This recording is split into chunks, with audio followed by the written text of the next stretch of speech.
Saudara-saudara sekalian, Assalamualaikum warahmatullahi wabarakatuh. Saya mau menguraikan surat Al-Fatihah. Semoga bermanfaat, berbarokah. Mulai dengan ayat Bismillahirrahmanirrahim. Bismillahirrahmanirrahim. Itu ada baiknya saya bacakan dulu surat Al-Fatihah yang secara lengkap. A'udzubillahi minasyaitonirrajim. Bismillahirrahmanirrahim. Alhamdulillahirabbil alamin, arrahmanirrahim, maliki yaumiddin. Iyyaka na'budu wa iyyaka nasta'in. Ihdinas siratal mustaqim. Shiratal ladzina an'amta 'alaihim ghairil maghdubi 'alaihim waladdallin. Saya mulai dengan ada baiknya saya uraikan juga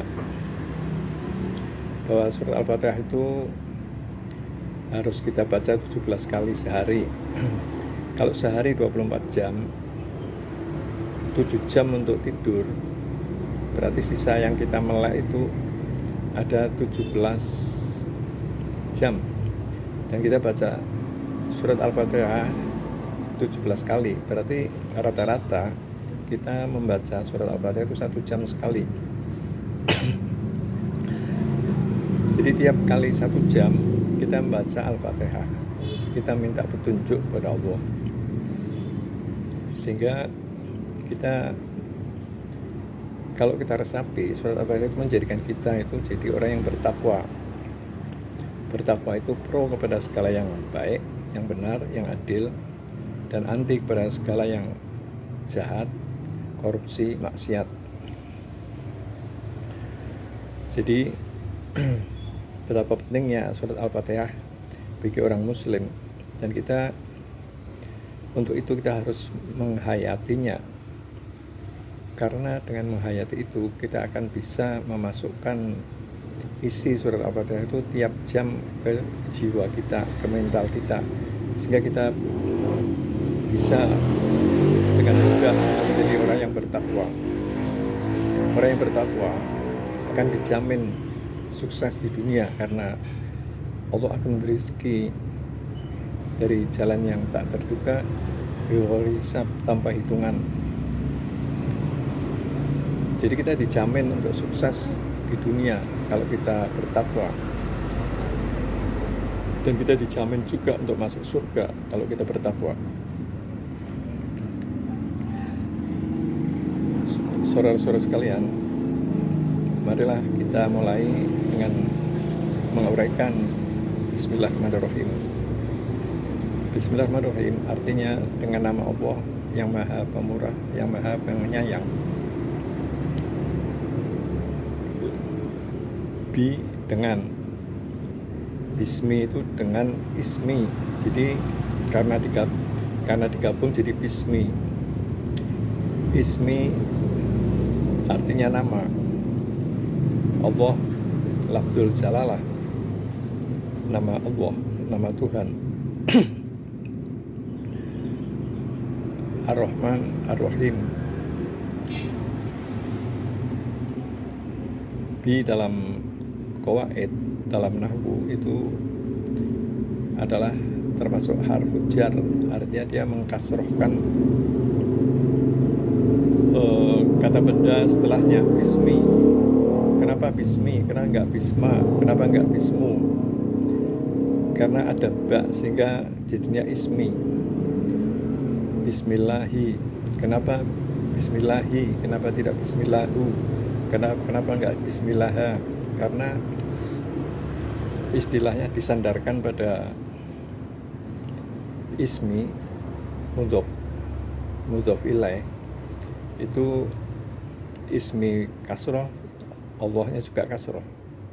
Jadi bismillahi, ar-Rahman, ar-Rahmani. Kenapa tidak ar-Rahmana, tidak ar-Rahmanu? Karena kata sifat dari Allah. Jadi ar-Rahmani, ar-Rahimi. Jadi disingkat dengan ar-Rahim. Jadi kita membaca Bismillahirrahmanirrahim itu kita sebaiknya mengetahui juga tata bahasanya, sehingga kita bisa lebih menghayati arti Bismillahirrahmanirrahim. Bismillahirrahmanirrahim kita ucapkan itu dengan tujuan agar kita mendapat barokah, ziyadatul khair, kita mendapatkan kebaikan yang berlebih.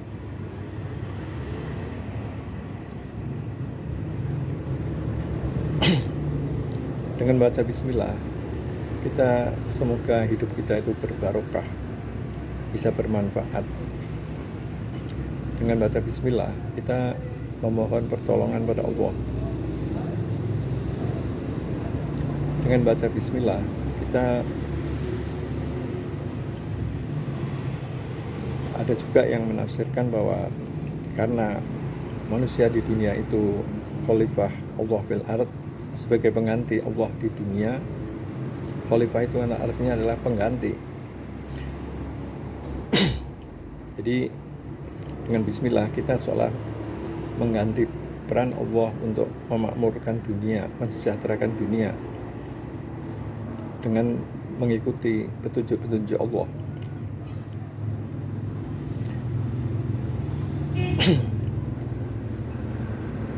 Saudara-saudara sekalian,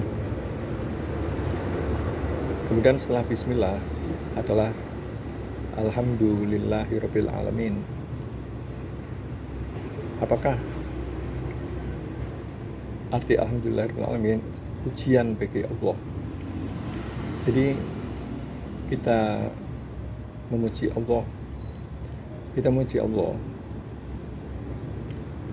Karena kenapa kita memuji Allah? Karena kita menerima bahwa apapun yang ditakdirkan, yang diciptakan Allah untuk kita adalah yang terbaik bagi kita, sehingga kita menerima, kita memuji Allah. Dan juga pada saat yang sama kita diberi kesempatan untuk menjadi yang terbaik untuk yang akan datang maupun sekarang. Jadi kita memuji Allah, dan kita karenanya kita diberi kesempatan, kita harus selalu optimis. Kita optimis bahwa kita akan bisa menjadi yang terbaik. Jadi kita menerima karena kita menerima yang terbaik dari Allah. Kemudian kita optimis karena kita bisa menjadi yang terbaik yang bisa kita usahakan. Kalau kita memuji Allah, kita menghindari kita daripada frustrasi ataupun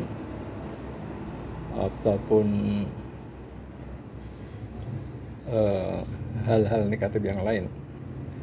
Juga kalau kita memuji Allah, kita sama dengan bersyukur. Kalau kita bersyukur, kita akan ditambah oleh Allah. Kemudian Ar-Rahmanir-Rahim. Ar-Rahman itu untuk semua manusia. Kalau Ar-Rahim untuk orang-orang mukmin, orang-orang muslim. Ar-Rahmanir-Rahim, Rahimah itu adalah cinta.